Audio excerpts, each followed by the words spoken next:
വിശുദ്ധ ലൂക്കായുടെ സുവിശേഷം 1-ാം അധ്യായത്തിലെ 48-ാം വാക്യത്തിൽ പറയുകയാണ്, അവിടുന്ന് തൻ്റെ ദാസിയുടെ താഴ്മയെ കടാക്ഷിച്ചു. ഒരു മനുഷ്യന് ദൈവം നൽകുന്ന ഏറ്റവും വലിയ സമ്പത്താണ് എളിമ. ഈ എളിമയിൽ നിന്നാണ് ബാക്കിയെല്ലാം പണിയപ്പെടുന്നത്. ഈ ഭൂമിയിൽ ഒരു മനുഷ്യന് എളിമയുണ്ടെങ്കിൽ അവൻ ഈ ലോകത്തെ കീഴടക്കും. കർത്താവ് വ്യക്തമായി പറയുകയാണ് പരിശുദ്ധ മറിയത്തെക്കുറിച്ചോ, അവിടുന്ന് തൻ്റെ ദാസിയുടെ താഴ്മയെ കടാക്ഷിച്ചു, ഇപ്പോൾ മുതൽ സകല തലമുറകളും എന്നെ ഭാഗ്യവതി എന്ന് പ്രകീർത്തിക്കും. എപ്പോൾ മുതൽ? മറിയം ദൈവത്തിരുമുമ്പിൽ തന്നെ താഴ്ത്തിയ നിമിഷം മുതൽ. നമ്മുടെ ജീവിതങ്ങളിലും ദൈവത്തിൻ്റെയും മനുഷ്യരുടെയും മുമ്പിൽ നമ്മൾ സ്വയം താഴ്ത്തുമ്പോൾ നമ്മളെ ദൈവം ഉയർത്തുകയാണ്.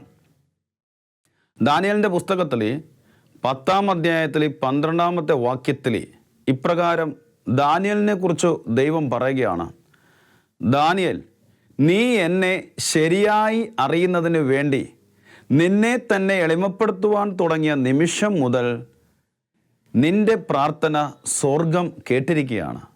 നിന്റെ പ്രാർത്ഥന നിമിത്തമാണ് ഞാനിവിടെ കടന്നു വന്നിരിക്കുന്നത്. ഒരു വ്യക്തി തന്നെ എളിമപ്പെടുത്തി എപ്പോൾ പ്രാർത്ഥിക്കാൻ തുടങ്ങുന്നോ അപ്പോൾ ദൈവം സ്വർഗം വിട്ട് ആ വ്യക്തിയുടെ കൂടെയാണ്. പ്രിയപ്പെട്ടവരെ, ഈ ദാനിയേലിനെ കുറിച്ച് ദൈവമായ കർത്താവ് പറയുകയായിരുന്നു, ദാനിയേലിൻ്റെ പരിശുദ്ധമായ ആത്മാവിൽ ഞാൻ കുടികൊള്ളുന്നു.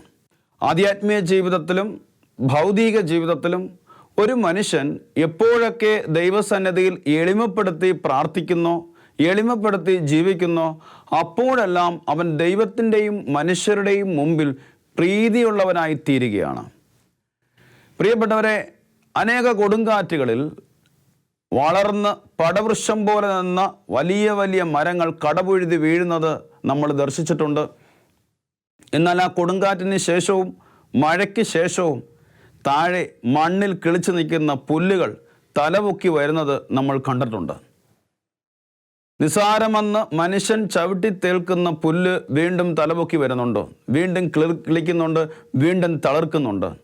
പടർന്നു പന്തലിക്കുന്ന പടവൃക്ഷങ്ങൾ നിന്നിരുന്നിടം പോലും കാണാതെ പോയിട്ടുണ്ട്. നമ്മുടെയൊക്കെ ജീവിതത്തിലും നമ്മൾ ഒന്നുമല്ല എന്ന് എപ്പോൾ നമ്മൾ തിരിച്ചറിയുന്നോ അപ്പോൾ ദൈവസന്നിധിയിൽ നമ്മളെല്ലാമായി തീരുകയാണ്.